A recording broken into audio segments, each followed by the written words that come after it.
Ini faedahnya istighfar. Dengan beristighfar kepada Allah, taubat dari maksiat, ternyata bisa mendatangkan rahmat bukan hanya untuk pribadinya, untuk satu wilayah. Kemudian yumditkum bi amwalim wa banina. Kemudian melapangkan kepada engkau urusan hartamu. Ya, bahkan memberkahi engkau dengan keturunan-keturunan yang baik. Wa yumditkum bi amwal. Allah akan lapangkan dia pada harta-harta yang lebih berkah. Bismillahirrahmanirrahim. Bismillahirrahmanirrahim. Assalamualaikum warahmatullahi wabarakatuh. Berjumpa kembali dengan channel Sepertiga Malam Sunyi Together to Jannah. Apa kabar teman-teman yang dimuliakan oleh Allah Subhanahu wa taala? Semoga kita semua selalu dalam keadaan sehat, selalu dalam rahmat Allah, dan selalu dalam lindungan Allah Subhanahu wa taala. Amin ya rabbal alamin. Nah, apa yang kali ini akan kita bahas? Mari langsung saja kita dengar kajian dari Ustadz Adi Hidayat. Tapi sebelum itu jangan lupa untuk subscribe, like, share, dan komen. Selamat mendengarkan. Faqultu astaghfiru rabbakum innahu kana ghaffara. Di lisan Nabi Nuh alaihissalam sudah diajarkan ya, sejak eranya Nabi Nuh alaihissalam bahwa orang-orang yang berbuat salah itu ya diingatkan potensinya. Ada rahmat Allah Subhanahu wa taala untuk memperbaiki kesalahannya sehingga menjadi saleh. Ya, ini satu fitrah. Jadi di setiap era itu selalu percikan rahmat Allah itu diberikan kepada setiap hamba ya melalui utusan-utusan Allah. Di era-eranya ada rasul ya, ada nabi, kemudian rasul nabi berhenti ya dengan hadirnya Nabi Muhammad SAW dan wafatnya beliau, selesai era kenabian, selesai era kerasulan, maka semua petunjuk-petunjuk yang telah sempurna itu diteruskan oleh sahabat beliau dari kalangan ulama. Nanti kalangan ulama ini mengajarkan kepada ulama di generasi selanjutnya, tabi'in, tabi'ut tabi'un, sampai kemudian kepada kita. Ya, ini pakemnya sudah ada. Jadi dalam diri kita ini boleh jadi setiap manusia itu kan tidak ada yang suci ya, kecuali para nabi dan rasul yang memiliki sifat maksum, dijaga dari kesalahan. Boleh jadi saya, anda, kita berbuat satu kesalahan, tapi rahmat Allah menjadikan kita itu mendapatkan fitrah untuk memperbaiki itu. Nah, ini yang nggak dimiliki oleh setan. Setan itu salah ya salah, kan? Salah ya salah. Jadi ketika dia berusaha untuk mendapatkan rahmat Allah pun dengan taubat itu selalu terhambat dengan kesombongannya, istakbar itu. Ya, satu kali ditawari untuk bisa mendapatkan ampunan pun, ya lalu diberikan satu syarat untuk hormat kepada jasadnya Adam pun, kan, itu tetap kemudian dia abai. Sekali lagi saya ingatkan untuk menekankan bahwa kita ini tercipta sebagai manusia, bukan setan. Ya, sepanjang kita menyadari kita manusia dan berbuat salah, maka aktifkan sinyal taubat itu. Ya, sejak di era sebelumnya, bahkan di era Nabi Adam alaihissalam turun ke muka bumi, kemudian juga berkeluarga, ya risalah-risalah tentang taubat itu selalu kemudian disampaikan. Nah, di era Nabi Nuh alaihissalam, rasul pertama. Jadi kalau Adam itu nabi yang pertama, Nuh alaihissalam rasul yang pertama. Umatnya salah, maka dengan kasih Allah Subhanahu wa taala diturunkanlah kemudian pengingat.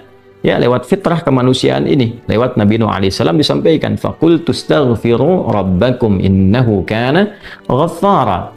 Ya, maka aku tegaskan kepada kalian, istaghfiru rabbakum, cepat istighfar, cepat balik lagi, ambil kalimat-kalimat ampunan, ambil kalimat-kalimat taubat ya dari Allah Subhanahu wa taala, menggunakan Rabb tuh yang telah menciptamu, merawatmu, menyayangimu, mengingatkan.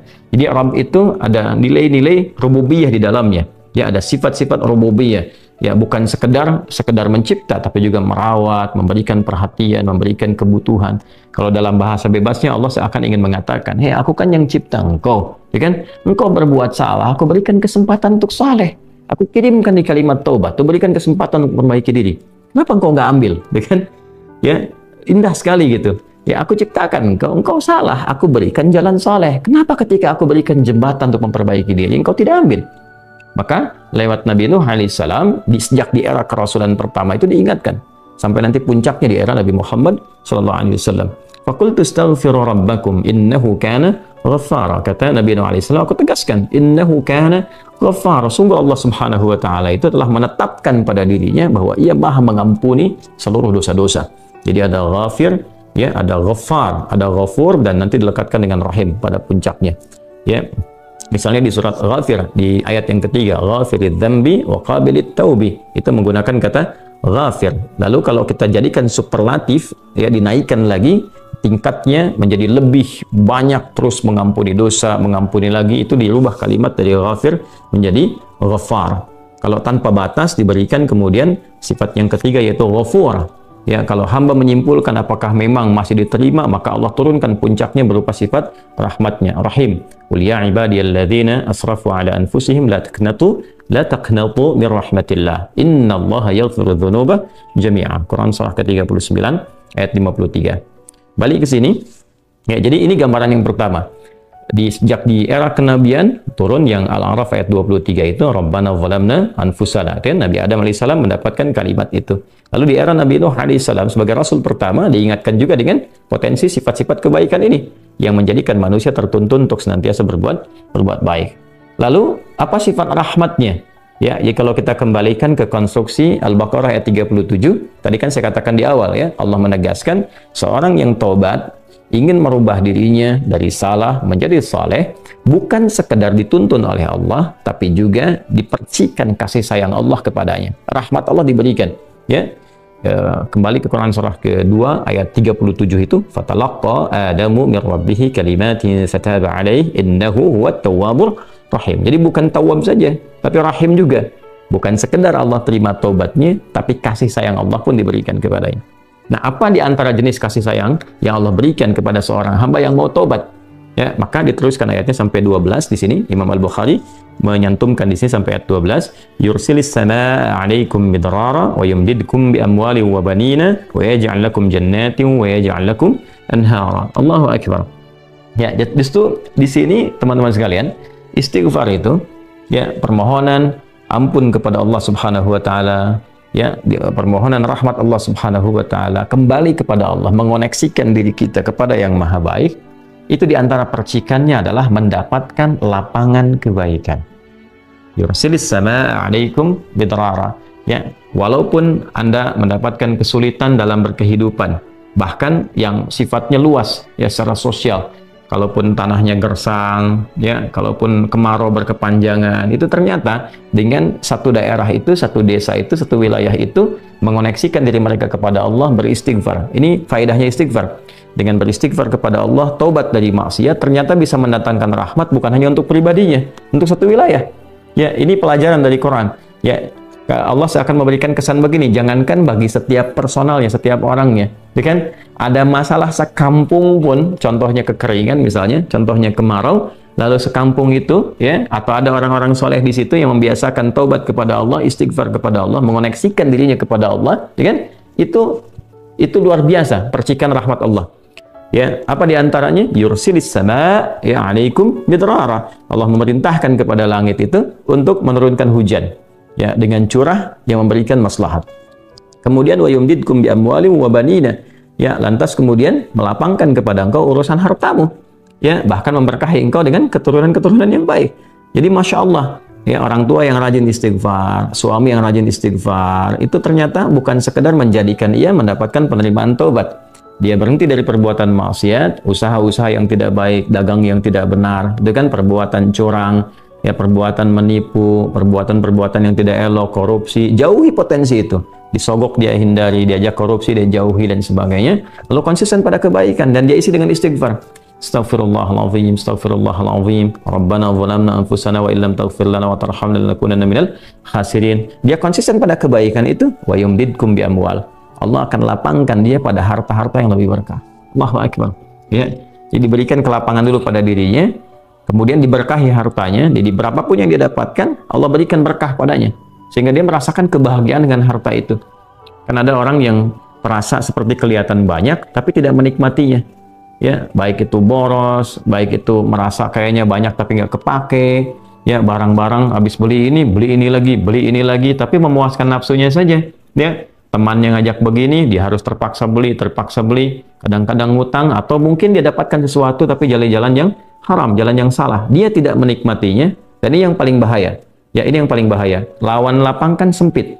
Jadi hartanya kayak banyak, tapi menyempitkan kehidupan rumah tangganya. Ya, hubungan suami istri jadi nggak enak, dengan anak jadi nggak nyaman. Itu ciri keberkahan biasanya. Ya, ciri keberkahan yang tidak didapatkan. Jadi kalau berkah itu dapat, walaupun terlihat kuantitasnya nggak sama dengan orang, dia 100 juta, ini 1 juta, tapi kenikmatannya luar biasa. Ya, di rumah ada kebahagiaan, hubungan menjadi nyaman, apa yang ditata itu bermanfaat, yang dimakan menjadi daging, dari daging itu terkonstruksi menjadi pengetahuan, jadi macam-macam, jadi energi, ya energinya dipakai pada kebaikan. Sebaliknya yang terlihat seperti banyak, kayaknya banyak nih, ya, tapi tidak memberikan kebahagiaan. Di rumah nggak bahagia, tidak memberikan dampak energi positif, ke ibadah jadi malas. Ya, itu ciri-ciri pertama kalau harta kurang berkah itu, apalagi tidak berkah, itu pasti menurun kesolehannya, meningkat kesalahannya. Pasti itu. Ya, jadi mulai menurun nih, sholat mulai menurun, baca Quran mulai menurun. Nah, kesalahan mulai meningkat. Makan mulai salah, minum mulai salah. Yang tadinya minum yang baik-baik, sekarang minum yang tidak baik dan sebagainya. Nanti kalau sudah begini, pasti hubungan di rumah tangganya pun nggak akan jadi baik gitu. Ya, dan itu akan terbawa dalam kesempitan. Nah, cara untuk mengatasi itu, ini balik ke Quran surah Nuh tadi, di ayat 10 sampai dengan ayat 12. Kalau kita menyadari kemudian itu salah, lantas ingin memperbaiki diri, kembali kepada Allah, perbaiki diri kita, ya, lalu mengingat Allah, menyesali apa yang telah dilakukan, berjanji untuk berbuat baik, itu tidak tanggung apa yang Allah jawab. Ya, kalaupun ada satu kelapangan yang tidak berkah tadi, diganti oleh Allah, dihilangkan yang kurang baiknya, dilapangkan dengan yang baik-baiknya. Lalu setelah itu dijaga keluarganya. Jadi memberikan kesan bahwa ada hubungan yang korelasi secara langsung antara harta dengan keluarga, dengan anak keturunan. Jadi hati-hati, saya ingatkan kepada para ayah, pada saya pribadi dan kita semua, jangan sampai membawa yang haram ke rumah. Sekali lagi, jangan sampai membawa yang haram ke rumah. Jadi kalau istri sudah memasak itu di dapur, menjadi makanan, dikonsumsi oleh anak-anak jadi daging, ya, dikonsumsi jadi daging nih, itu jadi karakter. Ya, itu sudah fitrah, sudah umum begitu. Jadi kalau dia baik, akan membentuk kebaikan. Kalau nggak baik, akan merubah ya, pada keburukan. Kontrolnya susah di situ. Ya, sangat sulit sekali. Nah, caranya tadi kembali kepada Allah, tinggalkan yang kurang baik tadi, nanti Allah rubah. Ya, cara dia mendapatkan harta itu, walaupun awalnya terlihat nggak nyaman, karena kan merubah diri, mengeluarkan yang kotor dulu. Ya, kalau terlalu banyak kotoran, mandi kan ya agak cukup pekat tuh mandinya, bersihkan lagi, terasa nggak seperti biasa. Tapi setelah dibersihkan semua jadi enak kan? Nah, itulah agama begitu, dibersihkan yang kotor itu kayaknya awalnya nggak enak, tapi kemudian hati jadi lapang. Yang diberikan kelapangan hati dulu. Ya, begitu hatinya lapang, baru nanti Allah buka jalan. Ya, setelah hatinya lapang, bagus, dan dinilai baik ini punya kemampuan untuk bertindak dan mengelola apa yang didapatkan, dilapangkanlah rezekinya, karena dia sudah dinilai pandai untuk mengelolanya. Setelah itu diperbaiki keturunannya. Ya. وَبَنِينَ وَيَجْعَلْ لَكُمْ جَنَّاتٍ وَيَجْعَلْ لَكُمْ أَنْهَارًا. Bahkan setelah itu dibikin kaya lebih dari sebelumnya. Ya, asetnya ditambah lagi, diberikan kenikmatan hidup, ya, sampai dijaga hingga kembali kepada Allah Subhanahu wa ta'ala. Itu faidah istighfar. Jadi kalau kita biasakan bertekad, berniat memperbaiki diri dari yang salah menjadi baik, itu Allah sudah berikan motivasi. Aku bukan hanya terima taubatmu, tapi aku rubah keadaan hidupmu lebih istimewa, lebih mahal nilainya dibandingkan dengan keadaan sebelumnya yang terlihat seperti fata morgana. Kemudian dikuatkan dengan Quran surah ketiga Ali Imran ayat 135, ya. Di sini disampaikan Allah Subhanahu wa taala berfirman, a'udzubillahi minasyaitonir rajim, bismillahirrahmanirrahim, walladzina idza fa'alu fahishatan aw zalamu anfusahum, ini dzakarullaha fastaghfaru lidzunubihim wa may yaghfiru dzunuba illa Allah wa lam yusirru ala ma fa'alu wa hum ya'lamun. Di highlight di sini di firman Allah Subhanahu wa taala, dzakarullaha fastaghfaru lidzunubihim. Ya, yaitu orang-orang yang mendapatkan rahmat Allah Subhanahu wa taala itu. Jadi ini korelasinya dengan ayat 133. Jadi ayat 133 itu Allah Subhanahu wa taala berjanji bagi orang-orang yang menyegerakan istighfar. Jadi ingat dosa hari ini nih. Sekarang misalnya malam nih, kita ingat ada dosa yang dikerjakan. Lantas ketika ingat itu istighfar. Istighfar, minta ampun sama Allah, gitu kan? Itu menyegerakan sesuatu tanpa jeda disebut dengan sara'a. Ya, sara'a. Jadi ada sa'a, ada sara'a. Kalau sa'a itu menyegerakan sesuatu dengan persiapan. Ya, makanya besok ini ada Jumatan menggunakan sa'a. Fas'au bukan wasari'u. Ya, ya ayyuhalladzina amanu idza nudiya lis-salati min yaumil jumu'ati fas'au, bukan fasari'u. Fas'au itu Quran surah Al-Jumu'ah. Ya, Al-Jumu'ah di ayat yang keberapa? Ayat 9, gitu kan? Allah menyampaikan fas'au ila dzikrillah. Bersegera, tapi siap-siap dulu. Mandi dulu, pakai wangian dulu dan seterusnya. Tapi kalau dia bersegera cepat, nyaris tanpa jeda, itu menggunakan sarah. Sehingga guru-guru mengatakan bisurah, cepat, nggak usah banyak jedanya, ya kan? Nah, di Ali Imran ayat 133 Allah berfirman, wasari'u ila maghfiratim mir rabbikum. Kalau engkau merasa ada salah, bergegas, jangan tunda-tunda. Ya ingat malam ini, jangan tunda besok. Gimana kalau kemudian tengah malam meninggal? Ya segera istighfari. Nah, orang yang menyegerakan istighfar saat ingat kesalahan, apa yang didapatkan? Wa jannatin arduhas samawati wal ardu uiddat lil muttaqin. Maka orang ini akan diberi harapan oleh Allah, ya diperkenankan untuk memohon, bahkan ketika pulang disiapkan surga untuknya seluas langit dan bumi. Dan itu bagian dari sifat takwa. Jadi takwa itu bukan sekedar amar ma'ruf. Saat Anda ingat sholat, Anda ingat puasa, ingat baca Quran. Tapi takwa juga ada bagiannya nahi mungkar. Saat Anda ingat salah, lalu Anda taubat. Ya, saat Anda ingat salah, Anda pengen jadi soleh. Saat Anda ingat maksiat, Anda ingin taubat. Itu bagian dari takwa. Nah, bagaimana kemudian cara mengimplementasikan itu semua? Nah, ini poinnya. Ya, walladzina idza fa'alu fahishatan aw zalamu anfusahum dzakarullaha fastaghfaru lidzunubihim. Itu orang-orang. Ini menggunakan, sering diterjemahkan dengan orang-orang yang, gitu kan? Walladzina, alladzina disebutkan 1080 kali dalam Al-Qur'an setidaknya. Ya, mencakup semua tanpa batas, laki-laki, perempuan, besar, kecil, tua, muda, punya jabatan, tak punya jabatan, semua tanpa kecuali. Artinya, semua orang dengan keadaannya berpotensi berbuat salah. Ya, kecuali tadi Nabi dan Rasul yang punya sifat maksum. Ya, Allah jaga dari kesalahan. Kita yang bukan Nabi, bukan Rasul, itu berpotensi salah. Apapun profesinya, apapun jabatannya, apapun tugasnya, berpotensi salah. Ya, pun demikian termasuk saya, pasti salah, pasti, nggak ada yang nggak salah. Jadi kalau ada yang mencari kesalahan, misalnya saya pribadi, pasti menemukan, pasti. Dan percuma mencari kesalahan manusia, karena pasti ditemukan. Ya, dan ini catat yang paling penting, hindari mencari-cari kesalahan itu, karena kita tidak tahu bahwa mungkin ketika seorang divonis salah itu, dia sudah mengistighfari, sudah mentaubatinya. Ini poin besarnya. Hati-hati gitu ya, hati-hati. Karena itu Nabi selalu menganjurkan mencari kebaikan orang, menyebutkan, meneladaninya, alih-alih mencari kesalahan seseorang. Ya kenapa? Karena pasti ditemukan. Tapi yang tidak pasti itu, kita nggak bisa memastikan orang itu sudah taubat atau belum. Yang paling bahaya adalah mencela orang, mencari kesalahan orang, mencaci orang yang sudah dia taubat dan taubatnya diterima orang, diterima Allah Subhanahu wa taala. Hati-hati ya, mencari kesalahan orang, mencela orang, ya kan? Yang dia sudah mentaubati kesalahannya dan taubatnya diterima oleh Allah Subhanahu wa taala. Allahu akbar. Itu azim, itu hati-hati ya. Ya, sesuatu yang besar sekali dosanya di sisi Allah Subhanahu wa taala. Nah, ini kembali ke sini, ketika seseorang dia sadar berbuat salah, dia salah. Alladzina, semua orang potensi salah. Ya, idza fa'alu fahisyah, ketika dia berbuat fahisyah. Ya, fahisyah itu pernah saya sampaikan ya, turunannya nanti fahsya namanya. Jadi sifat kesalahan yang muncul dari syahwat. Ya, mohon maaf, zina, pornografi, porno aksi, kata-kata jorok, kata-kata kotor dengan semua bentuknya. Baik itu di media sosial, digital, ataupun juga di praktikal yang nampak secara fisik misalnya, itu jelas salah, jelas dosa.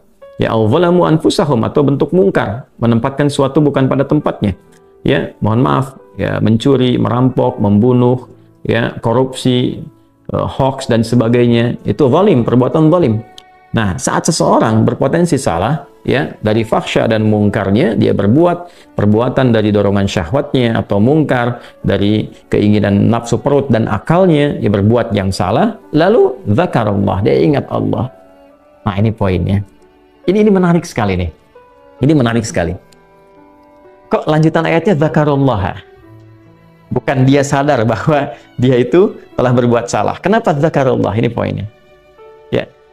Karena Allah ingin selalu menautkan sifat seorang hamba menjadi baik itu dengan rahmatnya. Ini poinnya. Jadi kalau bukan rahmat Allah Subhanahu wa taala, mustahil kita bisa mengarah pada kebaikan. Allahu akbar. Ya, lillah karena Allah. Lillah karena Allah. Ya, jadi orang-orang yang bertaubat dengan merasakan rahmat Allah itu beda. Dengan sekedar dia pengen memperbaiki, lain rasanya, lain. Ya, jadi kalimat zakarullah itu mahal sekali. Jadi ingin memberikan dampak kesadaran kepada kita bahwa Allah tuh nggak ninggalkan kamu. Ya, Allah tahu kamu salah, tapi sepanjang nyawa kamu belum sampai ke kerongkongan, kamu diberi potensi untuk tobat. Ya, tobat. Kan sering saya ungkapkan, Firaun saja, Firaunnya dikirimkan 2 nabi, Musa dan Harun. Ya, sebagai keadilan Allah, kasih Allah dan adilnya untuk memberikan hidayah. Ya, sampai titik puncak kan nyawanya di kerongkongan. Cuman sayang kan dia sendiri yang memilih untuk tidak mengambil hidayah itu. Sampai nyawanya di kerongkongan. Sampai tenggelam itu.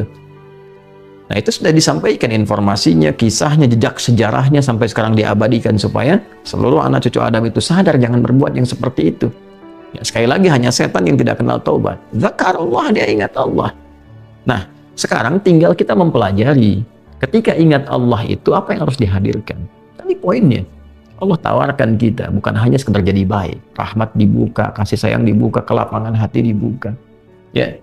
Ya, makanya saya barangkali juga ingin menekankan materi-materi semacam ini, yaitu penting untuk disampaikan ya kepada saudara-saudari kita barangkali yang sekarang dengan kasih sayang Allah itu ya diisolasi di satu tempat seperti lapas misalnya, lembaga permasyarakatan. Boleh jadi itu kasih Allah untuk diperbaiki sehingga dia konsisten bisa berbuat baik saja di dalam, ya terjaga dari perbuatan-perbuatan di luar, dikontrol supaya bisa kembali pada jalan yang baik. Dia bisa di dalam, bisa memperbaiki diri, istighfarnya enak, bisa ngaji, kadang ketemu ke masjid dan sebagainya. Kalau ini dimanfaatkan dengan baik, Allahu Akbar, Allah kasih kelapangan. Ya walaupun mungkin tinggal di tempat yang sempit, terasa kemudian dibatasi dengan sel-sel, tapi hatinya lapang, itu luas, megah, dan jadi nikmat.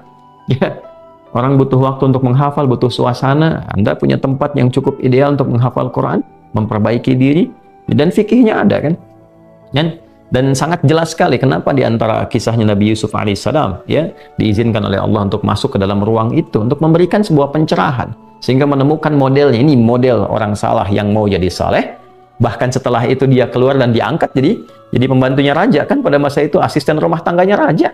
Baik gitu, dari sosok yang salah ya kemudian dia tobat, mengambil petunjuk dari Nabi Yusuf alaihissalam, dia berubah jadi orang hebat setelah itu ya, jadi asisten rumah tangganya raja. Itu luar biasa gitu ya. Tapi yang memilih kemudian untuk jalan-jalan keburukan, tetap bertahan di dalamnya, selesai gitu ya. Ini tawaran sesuatu yang indah ya. Bahkan ada juga yang terakhir, ini yang paling luar biasa, orang yang sudah mendapatkan ancaman hukuman ya sampai kemudian juga mengakhiri kehidupannya, tapi dia mau bertobat ya. Maka dia bisa mengakhiri kehidupannya itu dengan apa yang telah ditetapkan. Misalnya kan kita nggak tahu garis takdir itu bagaimana ya. Wallahu alam, tiba kemudian manusia memberikan hukuman, tapi Allah dengan kehendaknya merubah itu semua, bisa berubah ya. Tapi kemudian kalau itu bersamaan dengan takdir yang telah Allah tetapkan, dia menjadi baik. Jadi di Islam itu selalu ada solusi, dan pedomannya mengantarkan pada kebahagiaan. Itu poin tertinggi. Nah itu dia teman-teman, penjelasan dari guru kita Ustadz Adi Hidayat. Semoga bermanfaat bagi kehidupan kita di dunia dan di akhirat. Demikian kajian kali ini. Sampai berjumpa kembali di kajian-kajian berikutnya. Subhanakallahumma wa bihamdika asyhadu an la ilaha illa anta astaghfiruka wa atubu ilaik. Wassalamualaikum warahmatullahi wabarakatuh.